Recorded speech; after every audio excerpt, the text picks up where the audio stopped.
कल इस वक्त दुनिया सारी कांप रही थी कि 6000 साल पुरानी सिविलाइजेशन आज रात 8 बजे यहाँ पे, बल्कि मुबारकबाद देना चाहूंगा पाकिस्तान को और हर पाकिस्तानी कि कल उन्होंने थर्ड वर्ल्ड वार को चाहे 2 हफ्ते के लिए रोका, मैं कहता हूं चाहे एक दिन के लिए। और चीमा साहब उसमें ये वो पाकिस्तान जिसके बारे में जरा आप आज 10 मिनट के लिए भारतीय चैनल कोई चैनल आप किसी भी पीटीआई के लौंडे लपाड़े की आज हालत देखें तो पाकिस्तान कौन से अल्फाज इस्तेमाल। फिर उसके बाद चीमा साहब 10 मई से अभी तक 10 मई से आज अभी साल पूरा नहीं हुआ, अभी 11 मई। और चीमा साहब कल ना सिर्फ थर्ड वर्ल्ड वार रोकी गई है, उसके बाद दूसरी बात यह है कि पाकिस्तान ने रोकी, और तीसरी बात यह है कि अगला स्टेज इस्लामाबाद में, अगला स्टेज पाकिस्तान इस्लामाबाद। आज ये वो कंट्री है जहां की आप बात कर रहे हैं जो ये आपका ये जो इस वक्त लौंडा लपाड़ा वो कहता है श्रीलंका बनेगा, ये बैंकरप्ट। आज आपको पता है कि 2 बीजेपी और पीटीआई एक हो चुके। मैं अब बताना चाहूंगा किस तरह एक हो चुके। बयानिया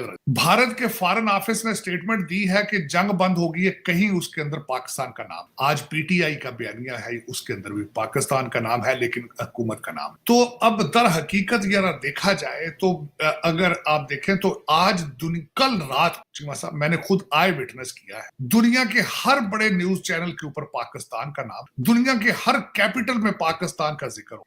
और उसके बाद आप ये, और दूसरा चीमा साहब यहाँ पे ये भी रूमर्स थे वॉशिंगटन डीसी के अंदर कि वो डूम डेज वाला शिप भी अगलों ने जहां खड़ा था उसको भी धो धा के उन्होंने निकाल लिया था बाहर। और तीसरी बात ये है कि हंगरी के अंदर जेडी वांस ने भी कह दिया था कि कोई ऐसा वेपन इस्तेमाल कर सकते हैं डोनाल्ड ट्रंप साहब जो पहले काफी अरसे से इस्तेमाल। और उसमें चीमा साहब उसके बाद आप कहते हैं कि ये ईरान को पसंद नहीं है चीजें, तो कोई फर्क नहीं पड़ता, 2 हफ्ते बाद फिर शुरू कर लें जंग, क्या अभी शुरू कर ले, मैं कहना एडा शौक नहीं, फिर ले कर 3.5 लाख मकान अमेरिका के नहीं गिरे, ना इजराइल के गिरे, वो ईरानी। उन्हें अगर ये डील नहीं पसंद है शुरू कर लो, है हो सके मैदान सामने शुरू कर लो, की फर्क है। लेकिन चीमा साहब तकाजा इंसानी इस वक्त अक्लमंदी का तकाजा यही था कि सोचा जाए कि जो कुछ भी अब करना है बीबी नेतन्याहू के बाद उसको टाइम इंतजार, अगर मरवाने अपने को 1-2 करोड़ बंदा तो कोई नहीं, जंग फिर दोबारा शुरू हो सकती है, ये कौन सा, it's not a big deal. अगर आपको एतराज है कि इजराइल कर रहा है तो गड़ पवो तो फिर जाकर। चीमा साहब तरह हकीकत ऑन ग्राउंड रियलिटी ये है कि लेबनान की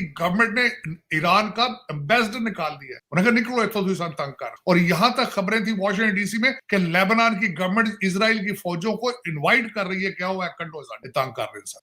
तो दूसरा चीमा साहब तरह आज मैं दूसरा इस वक्त आपकी बात बिल्कुल ठीक है, इस वक्त सिर्फ एक चीज के ऊपर डायलॉग होगा, यूरेनियम एनरिचमेंट। 450 किलोग्राम जो यूरेनियम है वो अमेरिका कहता है हमारे हवाले की जाएगी, थर्ड पार्टी को दी जाए, वो कहते हैं हम नहीं देंगे, हम इसको 3.7 पर लेके जाएंगे या जिस तरह भी करेंगे, इसके ऊपर डायलॉग होगा। तो कोई ऐसी बड़ी बात नहीं है, डायलॉग बंद होते रहते हैं, जंगें फिर शुरू हो जाती है। अगर ये शौक अगर आपका शौक 38 दिनों में नहीं पूरा हुआ तो फिर शुरू कर ले, कोई फर्क नहीं पड़ता। क्योंकि इस साइड पे मुझसे बड़ी दफा पूछा गया क्योंकि because I support president Trump and I still support him except this war. Cheema sahab उस बंदे के ऊपर प्रेशर ये है कि 12 साल का गंद उसने 4 साल में साफ करना है, जिसमें पेंटागन डीमोरलाइज है, वो भी उसके जिम्मे। जब जिसको तालिबान जो मोटरसाइकिलों पे फिर रहे हैं, उन्होंने CIA के चीफ ने ठुड्डे मारे son, get the hell out आई है। उन्होंने अपनी status of being a sole super power restore करना है, चाहे B2 बॉम्बर से करें, चाहे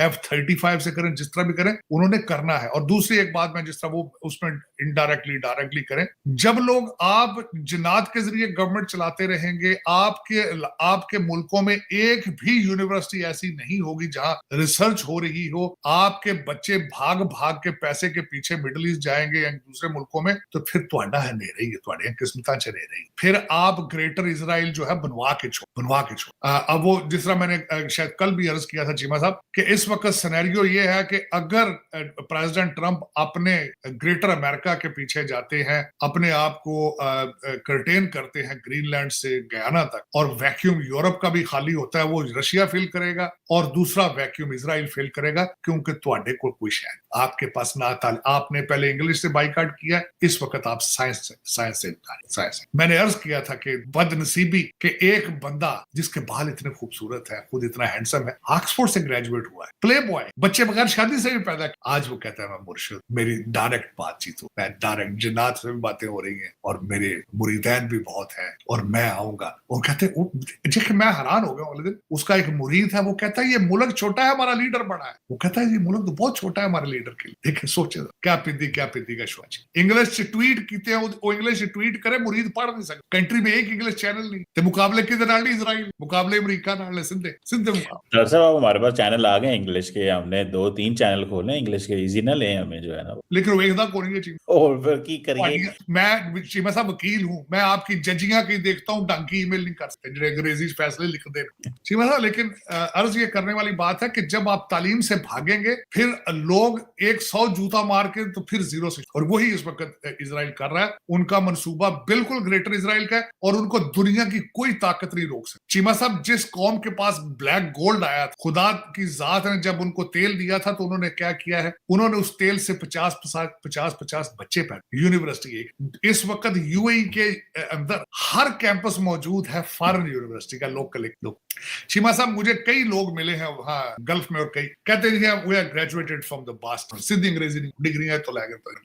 चीमा साहब इसी तरह होता है जिस तरह आपके साथ हो रहा है। इसमें ना अमेरिका का कसूर है और ना ही कसूर इसमें इजराइल। मैं पहले ईरान के स्ट्रक्चर से इतना वाकिफ है चीमा साहब। मैंने जब पास दराने इनकलाब का जब मैंने मूड देखा है और वहां पे जो इलेक्टेड है लोग जो पढ़े लिखे हैं उनके दरमियान इतनी खलीज है, सोचे उनकी इतनी डिफरेंट है। आज अगर पास दराने इनकलाब के कंट्रोल में हो तो 2-3 करोड़ बंदा मरवा के साथ उन एक दूसरे के साथ उनके इख्तलाफ ऐसे हैं कि आप सोचें, विच इज नॉट फेयर। दोस्तों साजिद तरार को आपने सुना, पूरा पाकिस्तान इस वक्त मतलब खुशी से नाच रहा है कि उसने ईरान यूएस के बीच में जो युद्ध था वो रुकवा दिया, जबकि हकीकत आप सभी को पता है कि हकीकत में हुआ क्या है।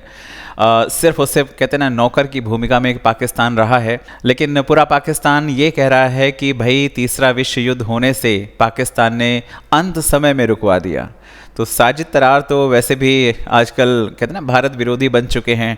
ये जिस तरह से पहले प्रधानमंत्री मोदी और भारत की तारीफ़ें करते नहीं थकते थे, लेकिन पाकिस्तान पर जब हमला हुआ ऑपरेशन सिंदूर के दौरान, तब से ये मतलब आसिम मुनीर के भक्त बन चुके हैं। इसके पीछे बहुत सारी कहानियां हैं। अब वो र्यूमर्स बोल सकते हैं कि आसिम मुनीर के साथ में इनकी बेटी का रिश्ता होने वाला है, कुछ ऐसा सिनेरियो चल रहा है। क्या सही क्या गलत है, लेकिन हाँ कुल मिलाकर चीज़ें ऐसी हैं कि पाकिस्तानी जिस चीज़ का ढोल पीट रहे हैं ना, हकीकत उससे कहीं परे है।